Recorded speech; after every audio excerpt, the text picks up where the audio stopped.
시청자 여러분 안녕하십니까? 뉴스데일리 베스트 민앵커입니다. 오늘 새벽 늦게까지 진행된 제20대 대통령 선거 개표 결과 국민의힘 윤석열 대선 후보의 당선이 확정됐죠. 자, 아마 많은 분들께서 끝까지 긴장을 놓지 못하시면서 밤잠을 설치셨을 거라 생각합니다만 오늘 오전 6시 20분쯤 개표가 완료되면서 윤석열 당선인은 1639만 4815표를 얻어 48.56%의 득표율을 기록한 것으로 최종 집계됐습니다.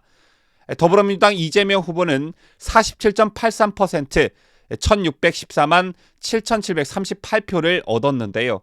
득표차는 0.73%포인트 24만 7077표에 불과했습니다. 제 같은 개표 결과가 나오자 일부 언론들은 초박빙 당선에 겸손해라, 거대 여당과 협치하라는 국민의 뜻이다. 국민들이 어느 한쪽 편을 원사이드하게 손을 들어주지 않았다. 민주당은 완전히 패하지 않았다. 심지어 근소한 차이로 이재명이 향후 제기할 수 있는 최소한의 발판은 마련됐다. 이런 뉘앙스의 사설과 보도를 남발하고 있습니다. 자, 물론 대선이 끝나면 의례적으로 나오는 언론 사설이나 보도이겠지만 개인적으로 저는 5년 만에 값진 정권 교체를 표 차이가 얼마 나지 않는다는 점을 내세워 문재인 정권의 잘못, 더불어민주당의 의회 폭주, 내로남불의 잘못, 또 온갖 비리로 점철된 이재명 후보의 잘못을 희석시키려는 것만 같아 못마땅해 했습니다. 여러분들은 어떠셨는지요? 저와 같은 느낌 받으신 분들 많으셨을 거라 생각하는데요. 어제 선거 결과는 그 어느 대선 때보다 값진 승리였습니다.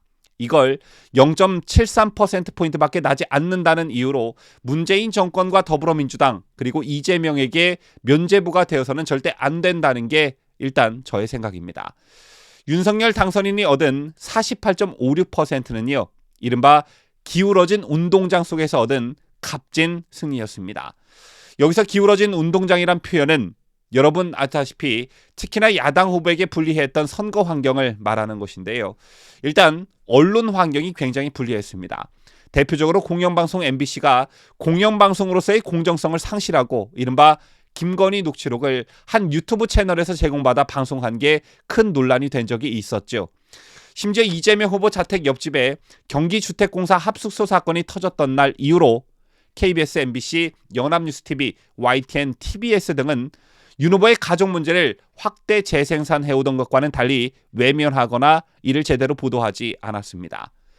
또 YTN 저녁 메인 뉴스 변상욱 앵커는 이재명 후보의 지지율이 계속 올라가야 하는데 라는 취지의 발언을 생방송 도중 했고 양심 있는 YTN 기자 11명이 더 이상 YTN을 욕보이지 말고 떠나라 이렇게 맹비난하는 일도 있었습니다. 제가 두세 가지 대표적 사례만 들었을 뿐 언론 환경이 기울어져 있다는 것을 반증하는 사례는 그야말로 차고 넘쳤고요. 그 다음 기울어진 운동장은 선거에서 중립을 지켜야 할 청와대 문재인 그 자체였습니다. 자, 이건 관권 선거와 코로나 팬데믹이라는 관점을 더해서 설명을 드려야 할 것 같은데요. 대선 막판에 이재명 더불어민주당 후보와 윤석열 국민의힘 후보가 박빙의 접전을 벌이는 가운데 청와대와 문재인이 선거에 영향을 줄 수 있는 발언을 마구 쏟아냈죠. 윤 후보의 적폐청산 발언에 대한 공식적인 사과를 요구하지 않나, 야당 후보의 안보와 관련한 발언에 방위비 개선 증가율이 역대 정부 들어 최고라며 이래도 문재인 정부가 힘없는 평화 타령만 했다고 할 텐가 라고 맞서질 않나, 지난 5년 동안 탈원전을 주구장창 외치던 문재인이 갑자기 원전이 주력이다 라고 말하질 않나, 이것 외에도 지난 1월과 2월 여당의 선거운동으로 비칠 수 있는 지방행보가 잇따랐습니다. 또 방역과 관련해서도 이른바 K방역을 자랑하며 국민들을 옥죄왔던 것을 대선이 가까워오자 확진자가 폭증하는 가운데 방역을 풀어버렸죠. 어김없이 대선이 가까워오자 자영업자들을 의식해 영업제한 시간을 늘리고 300만 원가량의 재난지원금을 풀기도 했습니다. 자, 이걸 정치방역이라고 보는 시각이 우세했는데요. 또 중립을 지켜야 할 국가기관인 공수처와 선거관리위원회의 행태는 제가 따로 말씀을 안 드려도 이들의 편파적 행태는 여러분께서 너무나 잘 알고 계실 거라 생각합니다. 공수처 수사 대상인 고위공직자가 우리나라에 7,000명이 넘는데요. 유독 제1야당 대선 후보인 윤석열 후보의 사건에만 집착했죠. 또 검찰은 이른바 김은정 성남지청장 수사무마 사태에서 드러났듯 이재명 후보와 관련한 사건은 철저히 비호하기 바빴습니다. 마지막으로 기울어진 운동장 사례는 중앙선관위를 빼놓고 말할 수 없을 듯한데 문재인 정권하에 치러진 지방선거, 총선, 보궐선거에서의 편향된 행태는 그대로 이번 대선에서도 이어졌고, 특히나 이번 대선은 사전투표 준비 부족과 이해할 수 없는 행태로 여론의 문매를 맞는 일까지 벌어졌습니다. 민주주의의 꽃이라 할 수 있는 선거 관리 하나 제대로 못하는 정부라면 모두 옷을 벗는 게 맞는 것이겠죠. 하지만 여전히 노정희 중앙선거관리위원장은 책임을 지고 사퇴하겠다는 얘기를 하지 않고 있습니다. 이상으로 기울어진 운동장의 대표적 사례들을 나열해 봤는데요. 아마 이것과 관련해 그간 있었던 일들을 다 말하자면 하루 이틀 밤을 다 새도 모자랄 것입니다. 이런 불리한 환경을 극복하고 어느 때보다 값진 정권 교체가 이루어진 것인데, 표 차이가 얼마 나지 않는다는 이유로 이 값진 승리를 은근히 평가절하하는 분위기가 있는 것 같아 몇 말씀 드렸습니다. 자, 그리고 이번 대선 승리는 몇 가지 또 다른 의미를 지니고 있다고 볼 수 있습니다. 문재인의 관점에서 좀 봐야 할 듯한데요. 자, 만약 오늘 새벽 아슬아슬한 표차로 이재명 더불어민주당 후보가 당선됐다고 한번 상상을 해봅시다. 이재명의 당선은 곧 문재인 정권의 성공을 뜻하는 것이었습니다. 역대 대통령 중 가장 높은 지지율, 임기 동안 있었던 지방선거와 총선에서의 압승, 대한민국 최초의 레임덕 없는 대통령, 여기에 더해 민주당 출신 대통령으로서 민주당 후보로의 정권 이양, 만약 이게 현실화됐다면 아마 문재인은 성공한 촛불 대통령으로 좌파 진영으로부터 노무현의 버금가는 신격화 대우를 받았을 것입니다.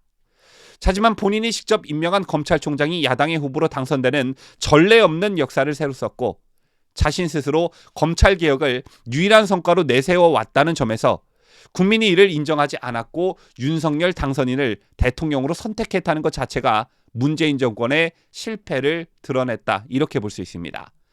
또 다른 의미로는 직선제 선거가 도입된 뒤 우파와 좌파 계열 정당은 노태우, 김영삼, 김대중, 노무현, 이명박, 박근혜 정부로 이어지면서 10년씩 번갈아 집권해왔습니다. 그런데 이런 공식이 깨지게 됐고, 문재인 정부가 5년 만에 야당의 정권을 내준 것은 35년 만에 처음 있는 일이었습니다. 더군다나 촛불 시위와 전직 대통령 탄핵으로 보수 진영이 그야말로 쑥대밭이 된 상황이었기 때문에 이해찬 등이 20년 장기 집권 시나리오까지 꺼내드는 등 의혹이 넘쳤던 상황이었죠. 자, 그런데 이런 계획이 수포로 돌아간 것입니다. 그리고 이게 문재인 정권에서 깨졌다는 건 역사 속에서 문재인은 5년 만에 정권을 야당에게 넘겨준 대통령이란 오명을 얻게 된 것이죠. 그렇다면 지금 이 순간에도 임기 말 지지율이 40%가 넘는 현상은 어떻게 설명할 것이냐, 이 궁금증이 남게 되는데요. 임기 말 지지율 40%는 결국 문재인에게 독이 될 것입니다. 왜냐? 여러분 아시다시피 지난 5년 임기 내내 문재인 정권은 국민들을 둘로 갈라치기 해왔습니다. 때문에 임기 말 40%가 넘는 문재인의 지지율은 국정 운영을 잘해서가 아니라 어떤 특출한 업적이 있어서라기보다 의도적인 갈라치기에 따른 극단적 분열의 결과물일 뿐입니다. 다시 말해 국민 전체를 아우르기보다 자신을 지지해준 특정 성향을 가진 국민 40%만 바라보고 폐쇄적으로 국정을 운영해 왔기 때문에 나라가 이 모양 이 꼴이 되고 만 것입니다. 때문에 때로는 적폐로, 또 노영민 청와대 비서실장이 말했던 것처럼 때로는 살인자 집단으로 내몰렸던 국민들이 이번 대선에서 좌파 정권 연장에 반기를 들었던 것입니다. 좌파 정권의 달콤한 속삭임과 포퓰리즘, 그리고 선동에 많은 국민들이 넘어갔지만 아직도 상식을 갖고 나라를 진정으로 걱정하는 국민들께서 이들의 정권 연장을 막았다는 것에 가슴을 쓸어내렸던 20대 대선이 아니었나 싶습니다. 아마 지난 5년이란 세월 동안 정권 교체를 고대하고 또 고대해 오셨던 국민들의 머릿속에는 누구나 하나쯤 정권이 교체된다면 이런 건 꼭 바꿔야 한다, 이거는 꼭 고쳐야 한다, 이거는 반드시 해야 한다, 이런 바람이나 염원 하나쯤 다들 가지고 계실 텐데요. 그 염원들이 지금 윤석열 당선인의 어깨 위에 하나하나씩 쌓이고 있습니다.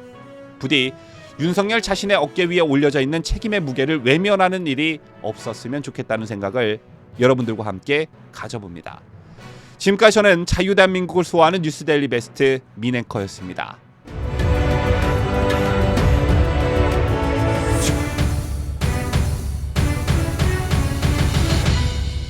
함께해요. 뉴스데일리 베스트.